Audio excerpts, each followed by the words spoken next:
Welcome back to This to Digital. We talk about the evolution of gaming and media and take a look at some of the classics that shape today's modern titles. As always, I'm your host, Brett Clark, and joining with me in person is the lovely Mr. Matt Keaton. Matt, how you doing today? Hey, how's it going, man? Having a blast today.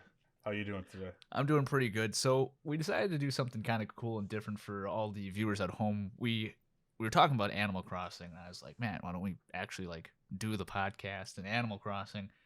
And it was a lot of work getting firstly enough bells to actually buy specific items and finding specific items in order to run a podcast on Animal Crossing.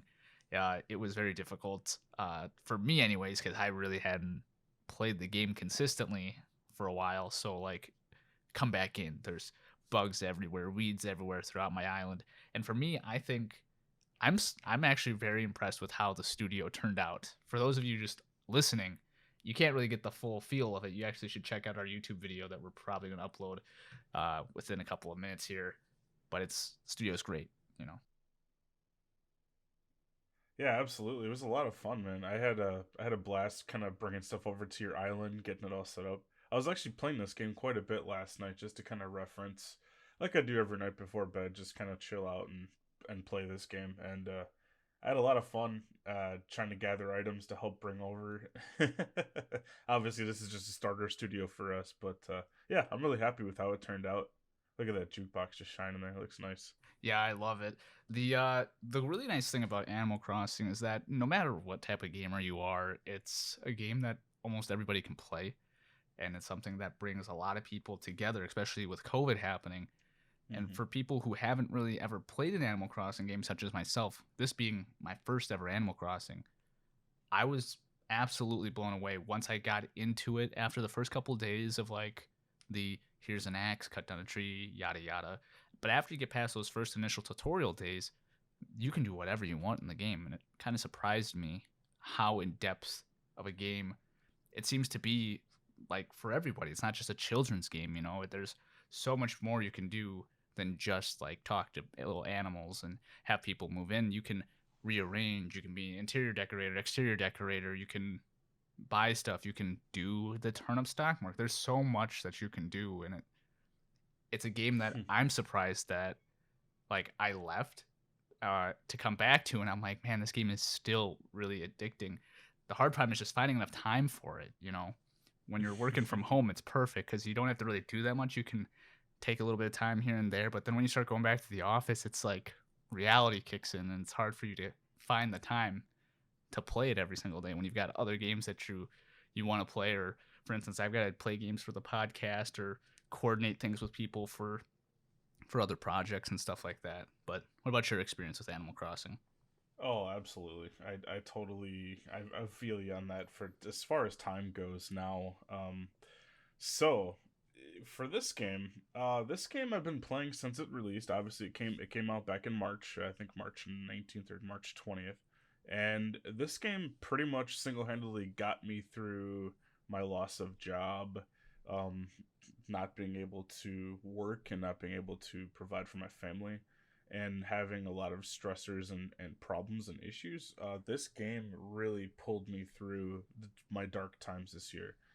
And obviously, still being able to play to this day, it just speaks to the depth that this game has, where you're still finding new things to um distress. You're still finding new things to do and new things to explore, and they're constantly updating this game. Mhm. So if you look back at how this game first started, I mean, it came out in 2001 in Japan for the Nintendo 64, and it was originally called Animal Forest. Okay. Now think back. This is before Wi-Fi. This is before internet connections and patches and hot fixes and things like that. This is way back when the technology was very limited on consoles. Mhm. And then pitch a year forward in September 16th, 2002, they renamed it Animal Crossing, and it came to America. But however, it was still pre-Wi-Fi, so there was still a lot going on with it. And then they've had a few titles a few years here and there. If you look at their track record, they pretty much do not release games all the time. I mean, they really they take their time. Mhm. The next sequel after that was 2005 Wild World. That was actually a fun game. Oh, okay. And then if you look at 2008 City Folk, 2012 New Leaf, and the biggest jump to New Horizons in 2020. So that's 8 years. So it goes from 1 year to 3 years, to 3 years, then to 4 years, and then all the way to 8 years. So there's quite a big jump in time here. And obviously they did also have three spin-offs as well. So they had three spin-offs in 2015, two of them in 2015, and one of them in 2017 as Pocket Camp. And so those spin-off games were actually kind of cute and fun and helped bridge the gap between that 8 year time period, which seems like forever in the gaming world. So yeah, they really do take their time and handcraft these games, which is why, like you said, there's so many things to do in this game. Yeah. And for me, when I first started out, I loved it and I adored it because it was like this way to just play on an island and simulate like island life, and chopping trees to get resources, and then turning in all your possessions and resources to Nook and his little cronies to get started, and then you have to basically just find your way from there. And that's where the fun of the game really took off for me, was being able to learn all the little systems and intricacies in the game, and then kind of like a few months later be flipped on your head again when they release new updates and patches. So they really they really just keep supporting this game in a way that is as astounding, and there's just so much stuff to do. That's awesome. uh, so yeah, later on you'll see what I mean by my island, because I'm in a different time period, so I'm not in current time. I'm actually doing a little, I guess you could say, a little bit of reverse time traveling to go back and catch some of the things that I missed. So we can touch on that later, though. Mhm. For sure. I have a couple of friends who play Pocket Camp, and one of the things that they really loved about it was it's a mobile game that you can play, and the fact that I think that they allow app support for things like the New Horizons, like companion app and stuff like that, where people always will have their phones on them. More games should incorporate that in some way. The ability to play the game on your Switch or on your console or whatever it is, but then also incorporate a way that you can stay connected with it via your mobile device. There's always been, I think, a demand for a game you can play on your system and then you can do something to stay connected with that game on your phone away from the console, because that way you allow people to just stay immersed into this world, whether it be checking to see what fossils you have or what the likelihood that turnip prices are going to be more or less on Wednesday or Tuesday. It's there's a lot of little things that you can do with apps that I think other developers haven't really adventured out into. The only time I've ever really seen another app that has allowed for so much to be done in cohesion with the actual game itself is Destiny. And yeah, it allowed me just to swap my inventories through my vault, but a companion app like that was very one use. I didn't use it for anything else other than like keeping up track of my light level in my inventory. I didn't use it for anything else. Whereas Kylie uses the companion app to look at her fossil look at the fossils that she's missing, to look at what fish are available at certain times of the day, what bugs are allowed at certain times of the day, and that little bit of like encyclopedic knowledge within an app is extremely helpful for people who want to get super in depth with the game or want to have additional immersion outside of the the actual sitting down with your console game experience, because it's just always with you. There's always something you can do to progress in the world. And I think Pocket Camp, I don't know exactly how that ties in because I've never used it, but I've got a bunch of friends who love Pocket Camp for that sort of almost gotcha sort of vibe to it, where you constantly are hooked on it. You know? You ever, Yeah, so I actually played Pocket Camp quite a bit, and they followed a seasonal trend, just like in their video games, where certain times of the year, certain events would be available. The big thing was like being able to go over to other people's islands and interact, and being able to like water someone's flowers or help do things and things like that. It was a very small, condensed, pocket size version, a la Pocket Camp. It was a very condensed version of this game, and like a precursor to help bridge the gap. And there's just a lot of cool stuff with it. You could basically design your layout and have people come over, and you could host parties, and there was a lot of things to like collect and um just be able to reference later, and they were always updating the game as well. Pocket Camp, I can't tell you how many times I fired that thing up and there was just new updates and new things to explore, and everything was like in timed events, which was kind of cool. So you had like a limited time you had to collect bugs or certain like flower types and resell them to the market and things like that. So it was all inclusive and very much a nice gap, bridge gap to between the games. Mm. So yeah, it was Pocket Camp. Yeah, if you haven't checked it out, it's still going strong, I believe, and it's still probably still being updated to this day and past beyond that. So So yeah, so it's being supported, is what you're saying. yeah, it's being supported. From inception, and throughout the years they've just continuously added to it, where it's just like in the game. Animal Crossing is all about this passage of time, and whether you follow the passage of time or you adjust your game system's time clock and you travel to different time periods.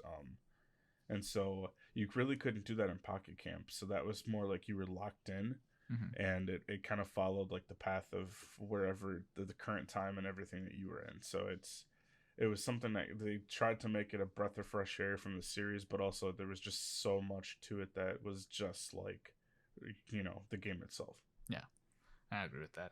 I think one of the cool things that Animal Crossing really offers that other games don't is it is truly an open-ended game.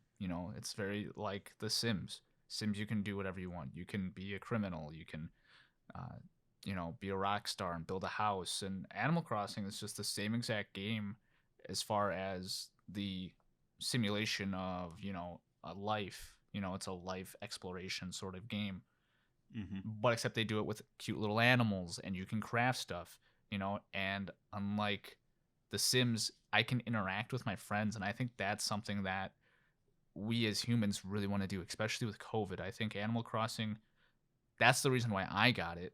It was something where I could go to people's islands, and harvest, and well, it was more not harvesting, it was more stealing everybody's fruit because I didn't realize that fruit was so like fruit sold on different islands. This is my first Animal Crossing, people. But I would go to other people's island, like my friend George, and he's like, "Oh yeah, here's some iron you want." And he's like, "Where'd you go?" And I'm like over there, like taking all of his pears and his peaches and oranges. And I'm taking everything. And then eventually I got smart and I just started stealing his fruit trees, and he never noticed really. I would just go over there and I would just eat a couple apples and I'd just start uprooting his fruit trees and then take them back to my island. So I mean, for me, like this, the fact that you could go around and goof around with your friends. It was something that I really wanted to do, but I couldn't really do in real life because of COVID. Now, the great part about it was is that with having friends going to their island, they could come to your island and do everything right back to you 10 times worse. George, for instance, came around and one day I was looking for iron and he ate a bunch of fruit or something. He just started breaking all my rocks. I started freaking out because I'm like, no, I'll never have another rock again in my life. And I'm thinking, like, how do you make rock babies? Like, do you put two stones together in a hole and, like, it just sprouts a rock or a stone or whatever? Not having no idea how to play the game. But with COVID, I think this, like I said, this game came out, like, at the perfect time. Mm-hmm. And I think a lot of people flocked to it because it is, like, do you ever remember a game called Second Life? Can't recall off the top of my head. So have you ever seen The Office? Yes. So there's a episode where Jim and Dwight play Second Life, and because of that, it grew extremely in popularity for a very limited time. But it was like single player Sims, like you could only control one person, but you could do anything. It was like an MMO. And Okay. Animal Crossing is like that, but way better. You can do way more stuff, Okay. and it's geared towards everybody. And I love that concept of Animal Crossing where it's geared towards everybody. I think that with the COVID, you can't live your life like normal. So let me live a virtual life. That's way more fun and interesting. Right, absolutely. I agree. That's exactly what it was for me. It was resource management, which I had known from the previous titles. I have only played uh, a little bit here and there of the original games. I never really got too far into the series. But so basically, what it's based around is you're living in a village. This time, you're on an island and not a village. And with these animals, they're so human like, and they have human characteristic and traits, and that really helps kind of draw you in. I know a lot of people go to great lengths to do like island hopping and trying to get new villagers and things like that, and it's pretty crazy how like obsessed people are with certain characters. I know I can't think of the names off the top of my head, but there's a few that are very highly sought. I think one's called Marshall, Hmm. and they go crazy over these characters because they treat them like human beings, and they treat them, like they're one of us, and it's kind of crazy to see. But for me, what the catch was for me was all the different activities. Now, in most games, most shooters or open world games, they let you do some various activities, but they really don't let you usually do fishing and hunting and things like that. And that's kind of like what I appreciate about games. They let you fish, hunt, collect, craft, things like that. And this game, obviously, you're not hunting the animals, Yep. um, but you're fishing, you're bug catching, you're fossil hunting, you're collecting, and you're also home designing. And that's like something that these past three standoff spin-off titles have brought into it. You Happy Home Designer, Amiibo Festival, and Pocket Camp, they all brought something new to the series that were incorporated into this game today.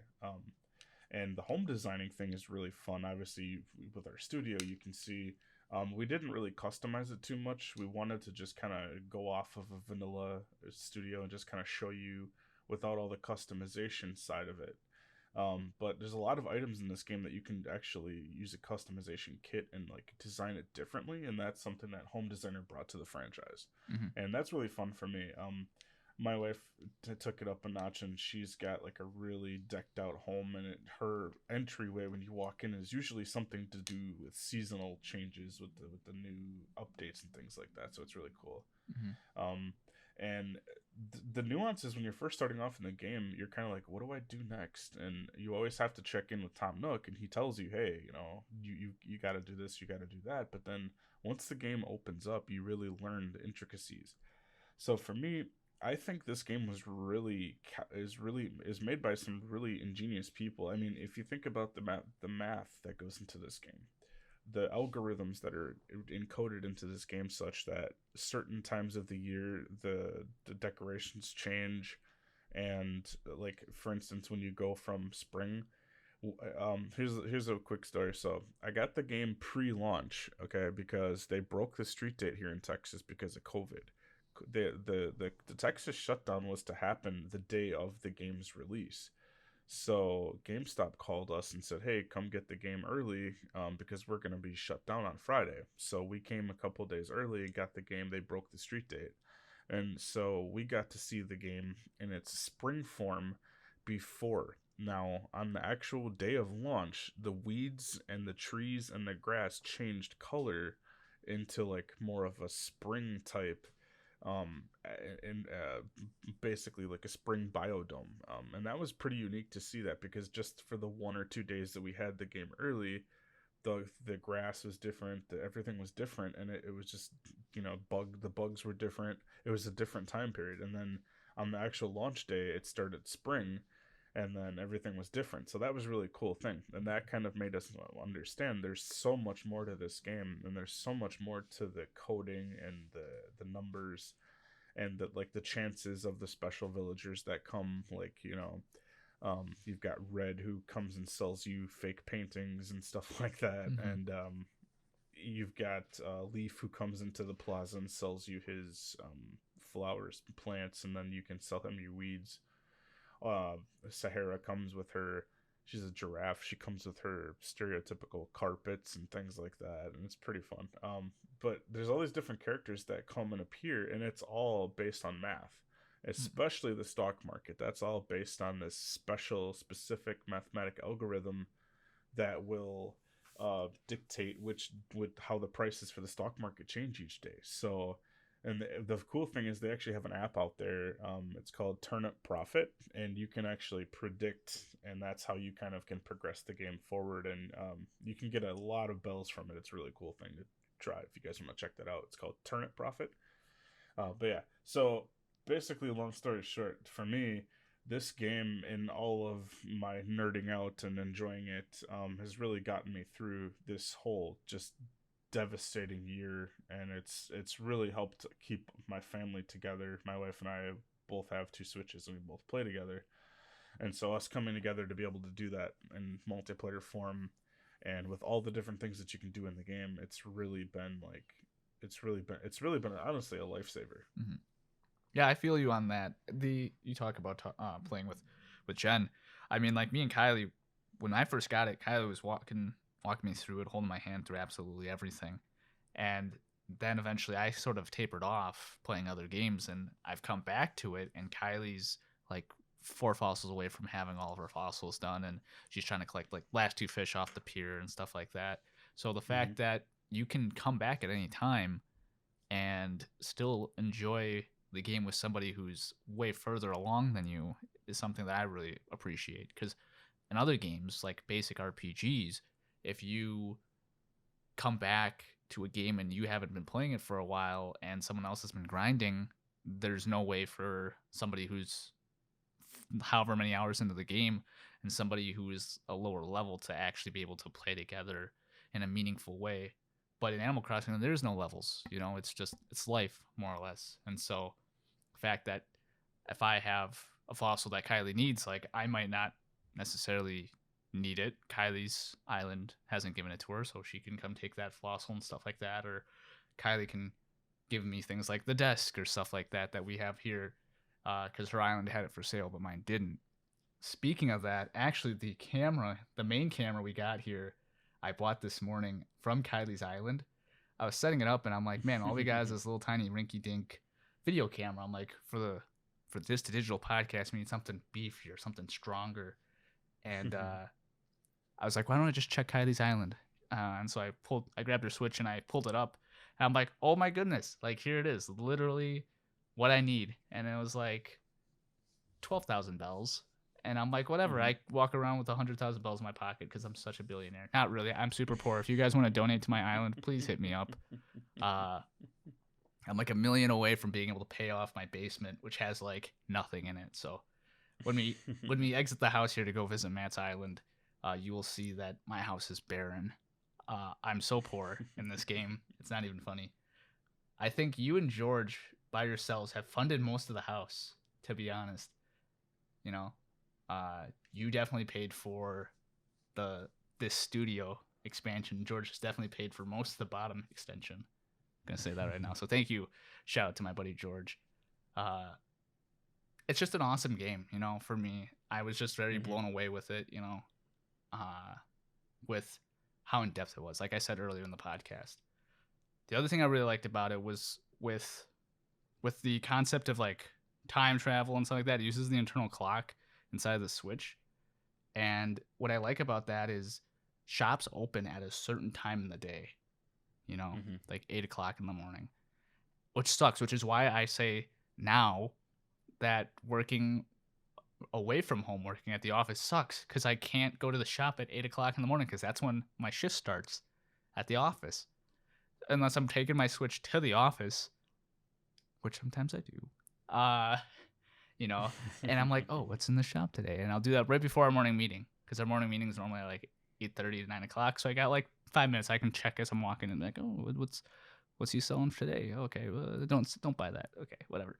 You know, so like Mm-hmm. that's about all I can do. And it's just really unfortunate, which is why I kind of tapered off of it for a little bit. But I've been getting back into it like pretty heavily, especially for this podcast coming up. I was like, gotta make the place look nice. Gotta make it look Yeah. presentable. Yeah, I put it together. It looks really nice. Thank you. Didn't take that much time. Speaking of time travel, so the beauty of the game is that if you want to play it vanilla and you don't want to time travel and you just want to abide by the time clock and the current time, everything's locked in the game as far as, well, not locked, it's everything is like coded specifically for the seasons and for time. So if say what you could do is if you go to work and you don't bring your Switch and you want to come back home after work and you want to boot up the game and go see what happened when the game, the store first opened in the day, you can just set your time clock back to 9 a.m. when the store opens, and voila, you can revisit what you missed. So That's the beauty of this game, is that you can go forward and backward as much as you want, unless you have turnips on your ground, which you've purchased. I do not recommend time traveling, because if you do, you go forwards or backwards, they spoil and you lose all your bells. So, pro tip: do not time travel when you have turnips. Hmm. That's a painful lesson I had to learn. I lost millions of bells that way. Yeah, I don't even bother doing uh, the turnips myself. I don't trust myself to check it every single day, and I'll lose out money. Yeah, so I use the turnip profit. It's a calculator that actually helps determine which day that the bells are going to be, or the turnips are going to be worth the most. And there's a little specific way that you can continuously work it. It takes about 20-30 minutes, and you can make millions of bells if you're lucky. I've gotten pretty lucky. My wife actually set this up, and that's why I was able to pay for most of this stuff and give you like 1.2 million bells, was because she did like a 20 million bell run and gave me half.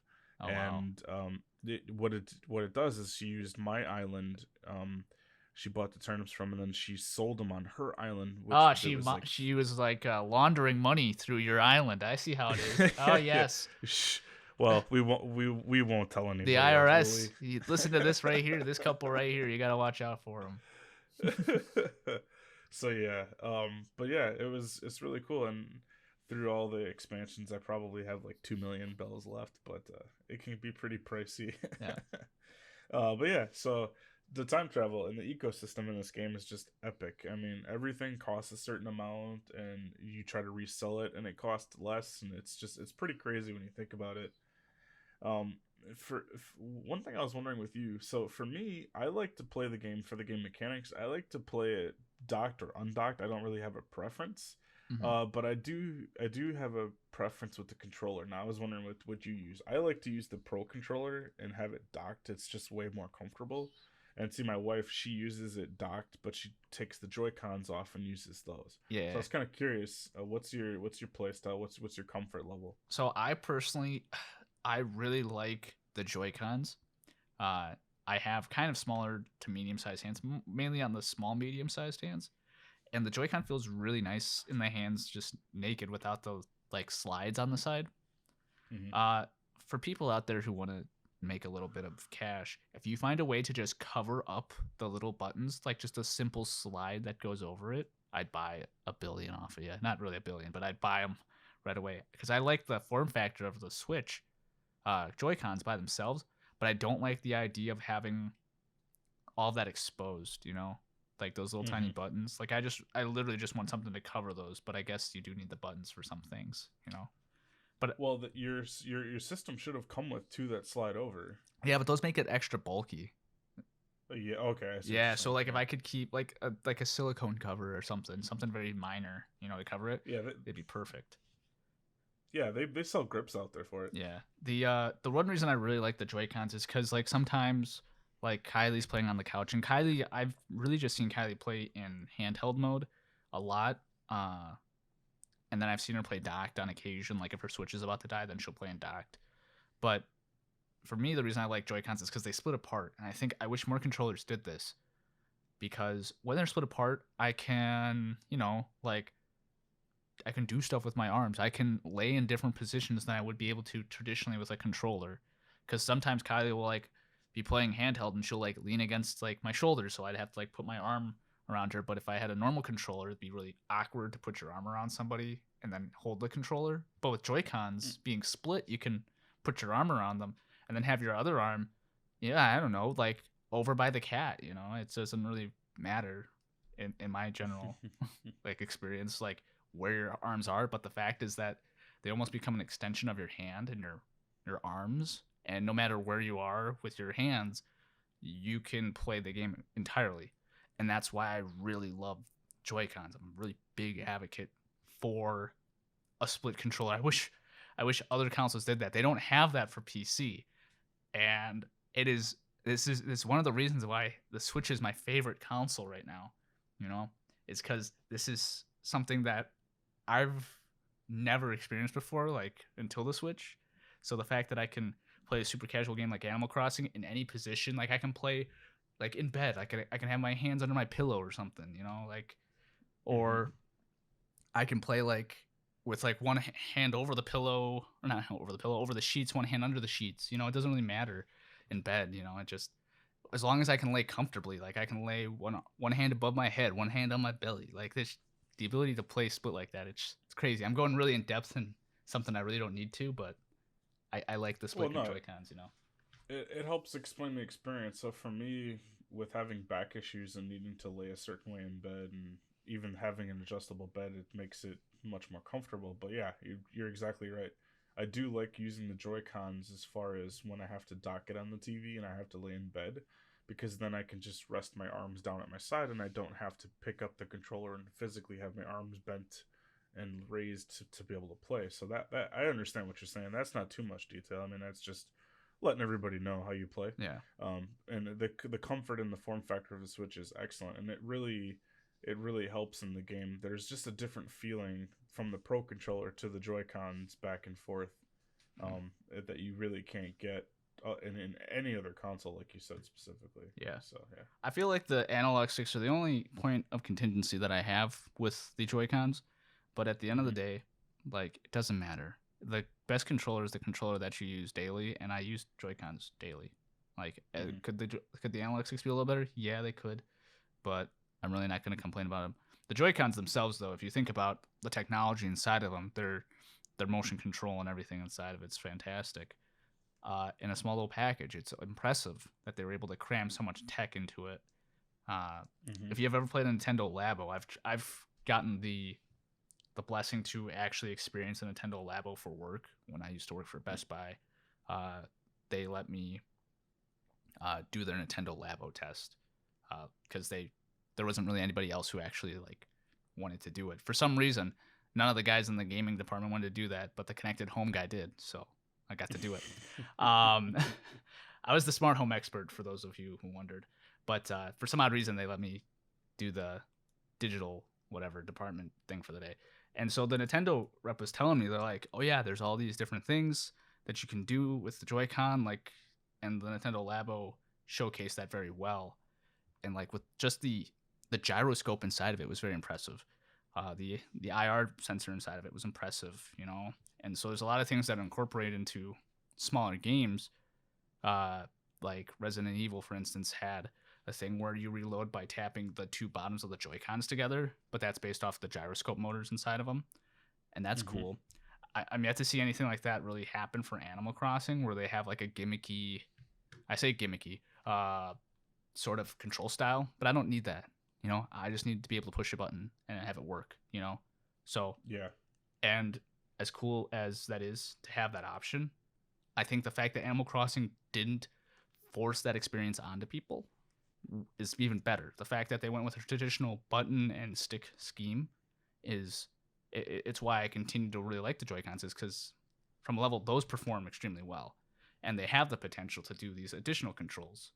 And the the people at Animal Crossing who designed it were really smart and just said, let's not even bother with motion controls and stuff like that. People don't need that. We just need to make them a solid game, you know.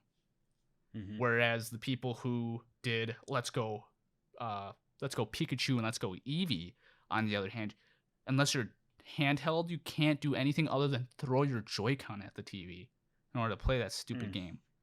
Oh my gosh, I can only play that game docked because you can press an A button to throw your Wow. Pokeball. Instead, I play it docked, and then I've got to like actually throw my Joy-Con. I can't just press the A button. I got to actually like simulate myself throwing it. I'm like, oh my goodness. Whatever. Digress. That's I'm gonna lead to yeah. broken accessories. Well, I mean, you don't actually throw it. You make the motion of it, but still, it's like motion control. It's like, oh, we fell back to the Wii era where everything had unnecessary motion controls. You know. Yeah, yeah, that's true. That's true. But it's nice Yeah, that the Animal Crossing doesn't require any gimmicky controls like that, which I personally like. But they yeah. do a great job of everything else. The one really cool Ab- thing I'll say also about Animal Crossing is that, like with fishing and stuff like that, like there's vibration differences depending on your fish. So like if you are struggling with a bigger fish, like the controller will vibrate more. It's kind of cool. yeah, absolutely. I discovered that when I first started playing the game, fishing for fish and trying to help sell, make basically it's how you make money early on in the game. Hmm. and I've discovered that sometimes a bass would be disguised in this under the same vibrations as like um a bigger fish like a sturgeon, or even like when you go to June and you reach the shark period. A lot of times the bass were just really disguised well underneath those vibrations, and then obviously the smaller vibrations for the small, like they call them small fry fish. Hmm. So yeah, the depth of the vibrations is really neat. I actually, you feel it better when the Joy Cons are removed from the thing, and you have it in docked mode. You really feel that difference in the Pro controller. You actually have the best vibration and sensitivity, which is really nice. I don't really have any gripes about the game mechanics as far as controllers go. Hmm. I do, however, and going into this segment here, I do, however, have a problem with some of the game's mechanics internally as far as dialogue and as like choices go.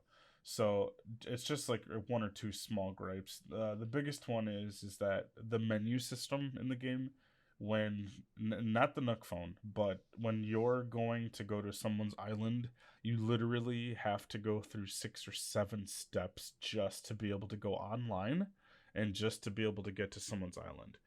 And I don't know if there were intentional safeguards to prevent children from doing things in the game they didn't want to, or if there was like some deeper meaning behind it. But sometimes the navigating the menus and like the terminals, and like when you're crafting, you can't customize and craft at the same time. You have to back out and back all the way out of the menu and then go back into it.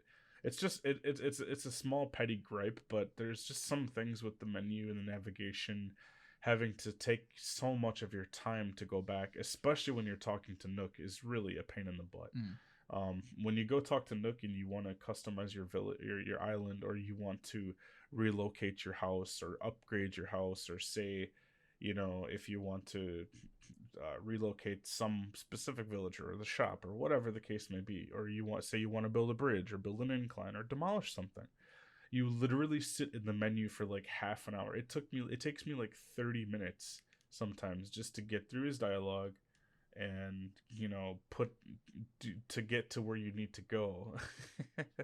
Yeah, exactly, the distress sweat. Hmm. That's what you're feeling when you talk to him. It's just a pain in the butt. So I really wish they would really come into the game and kind of clean up the menu system and make it just much easier to navigate, because sometimes for kids, and sometimes us adults too, it's difficult to see, and it's like, what am I doing wrong, or where am I going? I don't know what to do. So the initial navigation can be kind of like really annoying and obtrusive, but that's just a small gripe that I have about the game mechanics. Other than that, I love the game to death. So Yeah.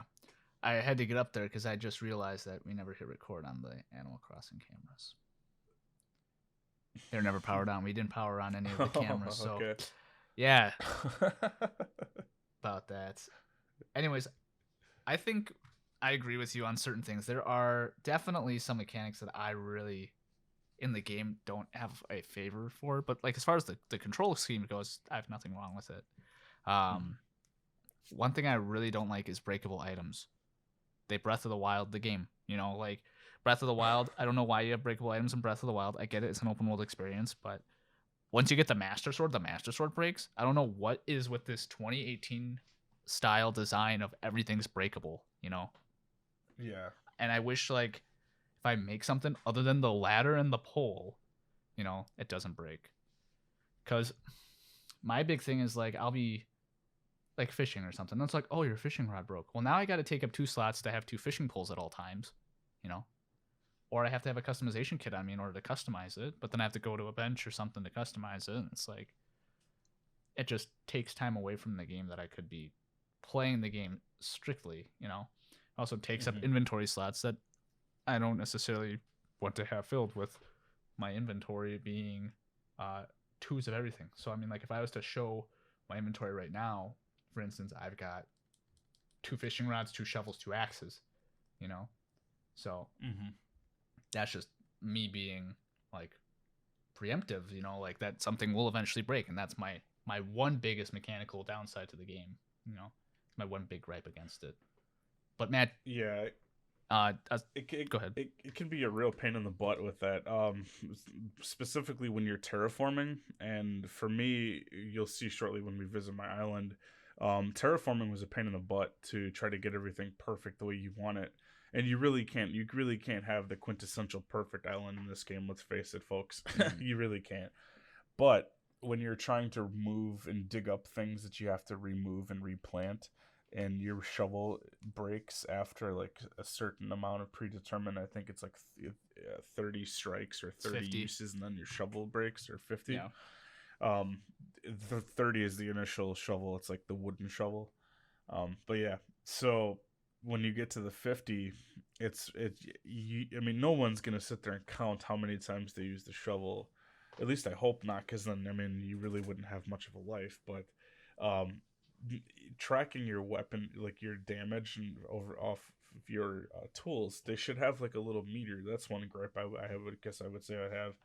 They should have like a meter Or a where it warning. shows you, like, yeah, your shovel is about to break, because that would be super useful if you're gonna go do a project and you're gonna like dig up a bunch of terrain and plant a bunch of flowers and dig up a bunch of shrubs and move stuff around, or pick up trees and move them and stuff. You really can't do that freely as much as you would think because of the limitations of the tools. So yeah, I'm right there with you. When tools break, it's so annoying. Mm-hmm. Exactly. I was gonna say, but when you and I were first playing the game, and like, I was like, I need these materials or whatever. Uh, you would have extra shovels, extra axes. George and Kylie both have extra sets of tools and stuff like that ready to go for when instances happen. But one of the first experiences I had, I went to another island and I had my tools break, and it was like a resource island, and that was very unfortunate because I didn't know at the time. It was like it Mm-hmm. was very upsetting that I went to an island and I had nothing to like resource any of it other Yeah. than the flowers. But with that being said, we're coming up on about 40 minutes here on the podcast, Matt. Do you want to start heading over to the airport to go over to your island? Yeah. All right. Yeah. Let's do it. Yeah. As we're going over to there, folks, we're going to hit you guys with the beautiful save point.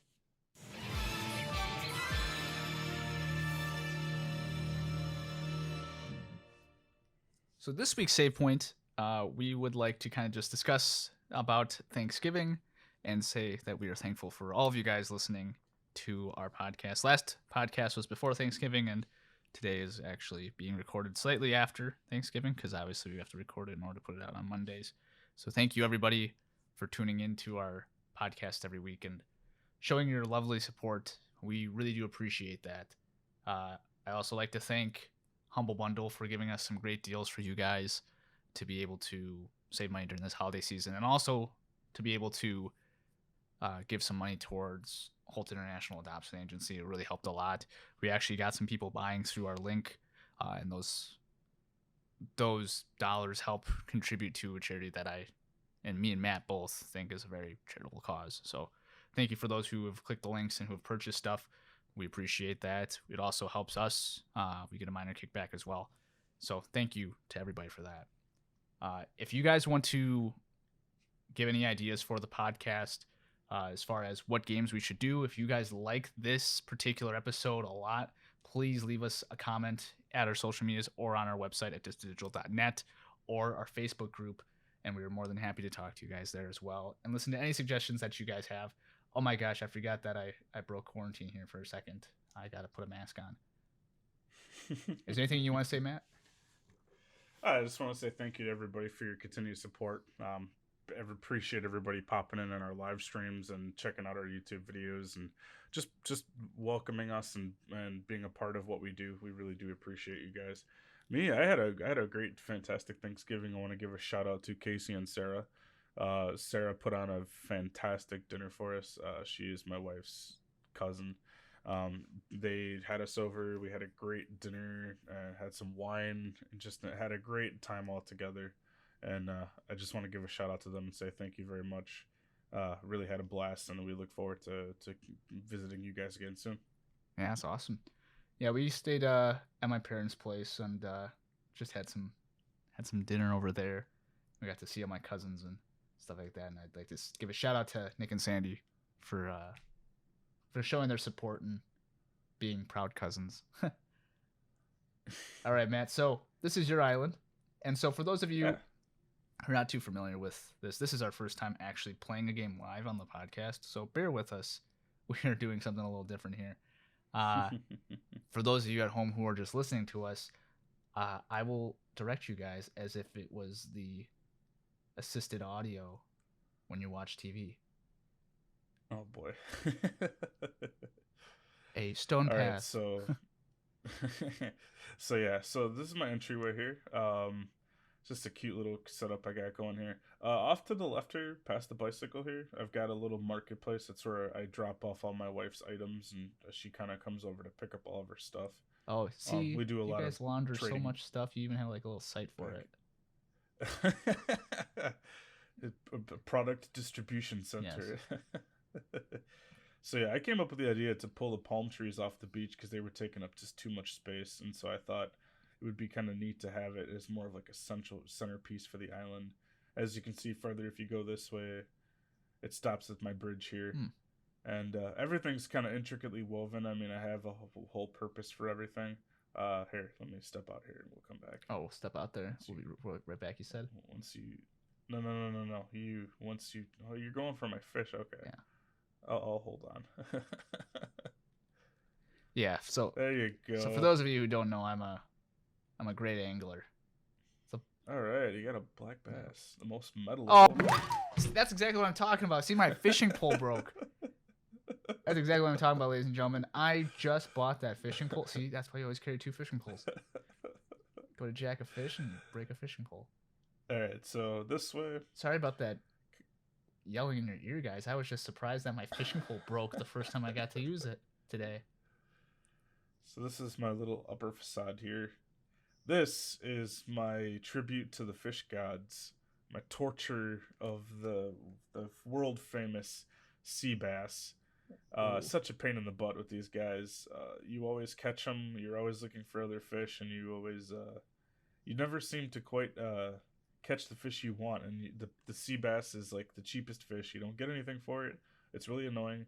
And so that's a shout out to my friend Kristen, who I told her I would make that for her and show that on the podcast. So. Oh, there you go. All right, so as you come down here, you can go step down into the plaza here. And this is my little like bamboozle, my little bamboo area I have set I up like here. the bamboo area. You just smacked me. Yeah, so Matt's got a nice, modern little Asian aesthetic behind of his city hall here. Bamboo. Yeah, that's what I was going for. waterfalls. And Really then I calming lost him. No, you're right. You're good. You're right Okay. here.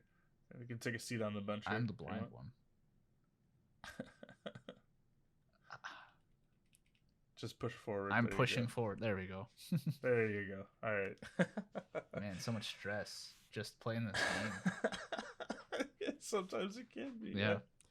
As you guys can see on the Distant Digital podcast, we practice social distancing here. I'm coming from another island, and had to make sure that I don't want to infect any of Matt's island inhabitants. The funny thing is, none of my islanders are wearing masks, so. Yeah, they're just gonna kill me. Yeah. Anyways, time to venture off like I do. Okay, that's alright. That's cool.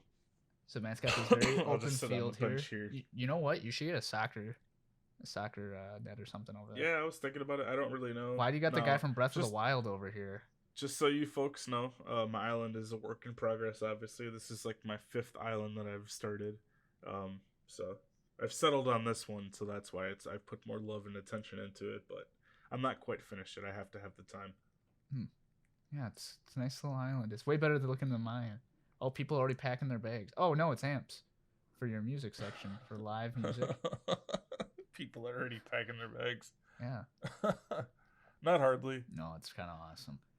Yeah, I've never actually seen Matt's Island, so this is my first time actually seeing it as well, people. It's kind of cool. Yes, it's a starter island. I mean, I haven't put a lot of love into it. It's just I haven't had the time to really deep dive into it, but I've got a lot going on for sure. Mhm. It's just time consuming is what it is. It takes time. You're fine. You can keep pushing that way. So yeah, I wanted to talk about memorable experiences, and I'll let you, while you're pondering around here, see if you can come up with with anything here. For me, um, the most memorable experience playing this game was from my wife and I. So basically, what happened with our wedding anniversary, we were about to have our second wedding anniversary back in October, and with the peak of COVID and everything kind of being up in the air out there, my wife and I also got extremely sick. Mhm. So what we did was we had like our little date night wedding anniversary night inside of this game. Oh, that's cute. And so we were both sitting on the couch, and we were both just really feeling crappy, and we just wanted to play together, and we just wanted to. I mean, we didn't get a chance to go out to eat. We didn't get a chance to go out and celebrate. We were both sick, COVID, just everything impacting the situation. So we decided to do the date night, and we decided to do it in the game. So, I dressed in a tux, and she put her best outfit on, and she was cute, and we just kind of she came over to my island, and we just sat and we messed around in my first level in my home, and I had candles lit, and it was very romantic and cute. And that to me was astonishing that you could do that kind of thing in a game. Hmm. And so we just had a date night and inside the game, and we're sitting on the couch together and enjoying it, and it was a very touching, memorable experience for my wife and I to be able to do that, during COVID. We were both not feeling well, and all of our plans were canceled and had to change because of the situation. So this game provided one of the most memorable moments, I think, of 2020 for us, being able to just reconnect and come into the game and just putz around and have fun and not think about the current situation. So for me, that was one of my most memorable special moments. And then at night, we went out after that into my island, and we had shooting stars on the island. And so, with the shooting stars coming across the island, you can kind of make a wish. And so, we did that for quite a while that night. And then I had the pleasure of waking up the next morning and cleaning up my beach. So I had like 30 shooting stars just strewn across my entire beachfront. So that was quite a chore to pick it all up, but it was a lot of fun. Hmm. A lot of fun, and it was something that I didn't think my wife and I would be able to do. And now that I'm seeing us do this is kind of opening up a lot of chapters and doors as well for future things for us as well. So that's my memorable experience with the game. Something that's near and dear to me, and I just thought I wanted to share that with you guys, just to kind of put that out there. Yeah, I don't really have anything that it's even close to that, honestly, as far as an experience in the game.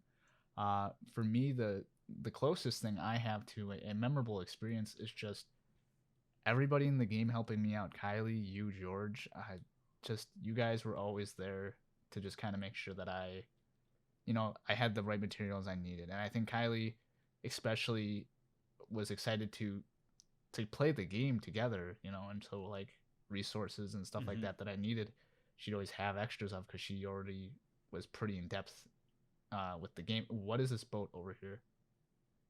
Oh, that's Red. Oh, He sells sometimes felonious paintings, sculptures. There's a whole Wikipedia of what's real and what's not that he sells. You don't want to buy anything that's not real, because you can't trade it into the museum. I don't know he had a boat. Anyways, yeah, and that's about the only real experience that I have as far as like memorable experience is just playing it with everybody and having a game where for once in my life I didn't worry about being the best. Like in first person shooters, it's you always want to be the number one person in the lobby. You always want to get like the highest KD. In Animal Crossing, for me, Mm-hmm. it was very therapeutic almost to have a game where, yeah, my island might be filled with weeds, but it's my island. It's like I'm making it work. And Mm-hmm. now that I gotta get my island up to 3 stars, it's been very difficult. I got it up to 2 stars yesterday, um, but I never really focused on making my island look better. It was more of a functional island, you know, Mm-hmm. and I just kind of did it to just have my island be completed and stuff like that. But now that I've been playing it more and more again, it's like, oh, maybe I should like invest into this water fountain that's like 10,000 bells and stuff like that, just so I can have something to make my place look nice. Like I have two lighthouses now that I really actually enjoy having in my island. Like just they're there and they look really nice in the forefront of my island. But Hmm. buying stuff like that in the past was never something I really looked into. Like I never really looked into. Do you have like a weed farm over here? Is that what this is? No, Oh, it started out as me placing four little weed sections around each tree mm-hmm. that I had a coconut tree, and then it just blew up after I took the trees out. So I just left it.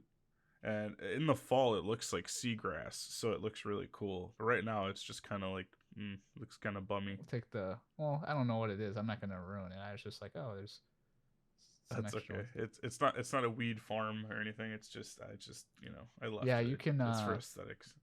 There's drug dealers in this game. For those of you who didn't know, you sell your weed to people. You can sell your weed to Leaf. Yes. How did you get this, by the way? Your peer over on the left side. Get what? So okay, so that's one of the things I was rambling and mambling and bambling on about is the algorithm and the mathematics in the game. Did you know that there are literally hundreds of different variations of islands? No. Yeah, there is a crap ton of variations of islands. So the reason why I said I'm on my fifth island is because I have restarted a few times because when you pick an island, they're all different, and there's a specific number that there are. And so what happens is that each island is a little bit different. Now, my first island actually had the pier all the way to the right, and I had two upper waterfall and rivers that would cascade across the island instead of being down at the bottom like mine are now. So every island is different and they have different layout and features, and so it took me a while to find the right one, and I finally settled on this one several months into the game. So that's why I'm kind of you see a lot of my island is barren and there's not a lot of decorations. It's because I literally just I chose my final island after playing this game for about 750 hours. I finally settled on my perfect island, and keep in mind you can only have one. So Mm-hmm. there you go. You got a flounder. It's not the pits. No. And so that's basically why you see my pier is in a different place than yours. My river inlets are in a different place than yours. And no, you cannot fondle my seaweed. What? You can't do anything with Good that luck. seaweed? No, no, no. It's placed there. Oh. It's a sea creature and it's placed, so you can't touch Oh. Okay. I didn't know that. it. See, I have my social distancing sleeping bags. That is actually like 6 feet apart. I was struggling there with that fish earlier, really badly. I don't know why. This little thing's got a little fin on it. Is this a shark? Fuck me. No, it's I pulled the thing too far out or too fast out. Oh gosh. it's okay. We'll just edit that later. This I get really into this game, ladies and gentlemen. It's very difficult sometimes to fish. Well, it's cool that you're playing it too, so that while we're talking, it's not just still screen. They can see the game as well. Yeah, the game is fantastic, and I think one of the things that what's different is that there are podcasts that dedicate themselves to the entire like Animal Crossing persona. Like there's a podcast called Animal Talking. It's not affiliated with us by any means, but if you really want to see someone who does it really well, where they have their entire podcast set up through Animal Crossing, they that's what they do. That's their niche. Uh, but I think for someone like us, where we explore so many games, I think I was telling Matt, it'd be really cool for people to see the games we're talking about, and I thought Animal Crossing is a perfect way to showcase that because there is so much you can do in Animal Crossing, and there's so many ways you can make it unique and make it your own. You know, having a studio inside of your home, or going to someone else's island. And if you guys like us exploring islands and stuff like that, or you want to share your island for the podcast, I mean, we're more than happy to take a look at it, and feel free to reach out to us, and we'll reply to that and see if we can maybe feature it on maybe a video or something. I don't know. Yeah, so with the whole dream address thing in the game, oh, you found my bottle. Awesome, thank you. With the whole dream address thing in the game, you can go ahead and visit people specific islands to kind of look at it, and you can't touch anything or like really interact. You can't really do much with the island, but you can walk around and look at it and kind of interact with the different things. So it's limited as far as like you can't touch anyone's island, but you get to see what it looks like in its current state. So if you guys want to see our dream address and be able to kind of just look at it for yourself, or if you guys want to have your dream address featured, always just let us know. Leave a comment. Our Facebook page everywhere. I mean, our internet page, just digital.net. Anywhere you guys want, leave us a message. Give us your dream address if you'd like. You guys can direct message us, however you want to do it. And then just let us know, and we can definitely feature that, and we're looking forward to the ability to be able to feature someone on here, more than one person. So everybody's welcome to do it. Maybe we'll have like an Animal Crossing fans edition, where we go and we look at everybody's islands and we visit people and we interview Yeah, people. That'd be kind of a cool thing to do. But no, I don't know. it really is. It really opens up this culture in this game, and it really gives everybody an opportunity to see something different. And for me, I got a lot of inspiration from oh, you walked into my bathroom, and then he walks right back out. Live television, people. My rooms are not finished, so obviously my rooms are just like collections of crap right now. I have nothing in my attic or my basement, so don't worry There's a about reason why we didn't look through my house. See, the nice thing about the studio is the whole studio is just one room where all the investment went into. Mm-hmm. That's kind of what it's like. It's like, for me, my house is just a place to storage locker to collect stuff, and then eventually, obviously, you get it straightened out and everything. And I definitely have to have you over to my wife's island. She can showcase what a true home looks like in this game, and she's got so much going on. It's crazy. Mm-hmm. It'll blow your mind. Yeah, it's for oh my gosh, I forgot what I was gonna say here. I like freaked out. Whoa, there are glitches in Animal Crossing. It's not a perfect game. That's why I freaked out, ladies and gentlemen. I had a bad feeling that the game was gonna crash. It didn't, but it almost did. But no, for a game that is catered to everybody, this game does really cater to everybody. It's not a children's game by any means. But I'm just gonna leave your island with all your fossils and stuff. No. You go ahead, man. I got. What's this no need for message it. in a bottle say? Oh, it's my DIY. You better not redeem It's it. a garden rock. I'll take it. I need that. Yeah, thank you. All right. You put in a lot of work on my island today. I'm surprised. Yeah, I just got all your fossils for you. For those of you who want us to come to your island and you give us access to do this stuff, I will take your fossils as payment. I don't even know what your fossils are, so you might just want those back. But anyways, I'm gonna take off these shades here in a second. I can, so you guys can see my lovely face. I don't know how to take this stuff off. I'm still new to this game, ladies and gentlemen.